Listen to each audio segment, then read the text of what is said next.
पुण्यात्माओं देखो, हमें अभी तक ज्ञान तो कह भी नहीं था अध्यात्म मार्ग का। वैसे अपनी परंपरागत साधनाएं पुण्यात्मा किया ही करते हैं, वो डट नहीं सकते, रुक नहीं सकते, उनकी आत्मा में इतनी तड़फ होती है। अब परमात्मा हमें थोड़ा बहुत कष्ट अवश्य रखेगा। यदि आपको सर्व सुख यहाँ प्राप्त होगे तो आप वही हो जो सर्व सुख को सतलोक में ठोकर मार के आगे। और फिर कुछ दिन में यह भी भूल पड़ जाएगी, सारे ठाठ हैं, कोई दिक्कत नहीं आई, और वो जो लगन लगाना चाहते हैं सतलोक में की कसक बनाना चाहते हैं वह भूल पड़ जाएगी। तो आपको थोड़ी बहुत जो तकलीफ हो रही है उसके दो कारण समझना। एक तो ये समझना कि हे परमात्मा, आपकी शरण में और आपकी भक्ति करते करते और ये दान धर्म करते करते भी मुझे कष्ट हो रहा है, आपकी शरण में ना होता तो ना जाने के बिजली गिर जाती मेरे घर के ऊपर, मेरे शरीर के ऊपर। और ये सच की सत मानना।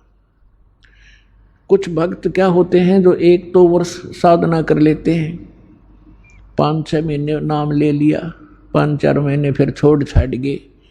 गलती तो उनकी अपनी होती है, क्योंकि मर्यादाहीन हो जाने से परमात्मा की पावर जाना बंद हो जाती है। जैसे आपने कनेक्शन ले लिया बिजली का और किसी भी कारण से आपका कनेक्शन कट गया तो पावर आपके घर पे है ही नहीं, और फिर आप यो को कोई लाभ नहीं हो रहा। लाभ कैसे होगा जब कनेक्शन कट गया?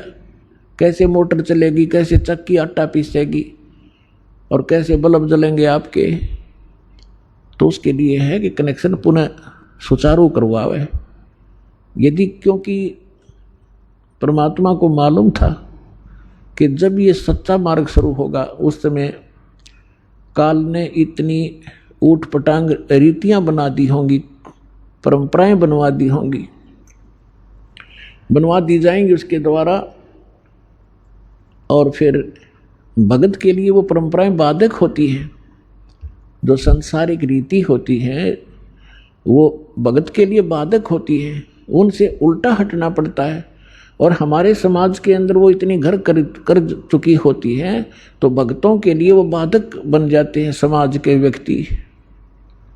और किसी ना किसी कारण से, कोई मजबूरी से, कोई अनजानपने में, तो आपकी मर्यादा भंग हो जाती है। उसके लिए सुविधा दी है कि आप हृदय से पुकारो और फिर आगे ऐसी गलती ना हो समाज से संघर्ष करो, लड़ना नहीं है। अब वो आपकी बात नहीं मानते हैं तो आप भी उनकी मत मानो भक्ति मार्ग में, और बाकी जो कोई सलाह अच्छी देता है संसारिक कार्यों की उसको स्वीकार करो। तो उस कारण से आप किसी ना किसी कारण से मर्यादा भंग हो जाती है तो आपको हानि होना प्रारंभ हो जाएगी। और आम व्यक्ति ये सोचेगा इसने नाम भी ले रखा है, इसका फिर भी दुख हो गया। वो दुख उसके कारण भी हो सकता है कि नाम खंडित हो गया, परमात्मा का प्रोटेक्शन आपके सिर से हट गया, तो काल तो फिर लठ लिए खड़ा है, कभी ठोक देगा। तो हमने सबसे बड़ा इस मार्ग पर सफल होने के लिए परमात्मा की मर्यादा का पालन करना है। कबीर साहब कहते हैं, जब लग हंसा हमरी आना, काल लगे ना तुमरा बाना। परमात्मा ने कहा कि जब तक ये मेरा हंस, मेरी आत्मा मेरी मर्यादा में रहेगा, काल तेरा अटैक नहीं हो सकता।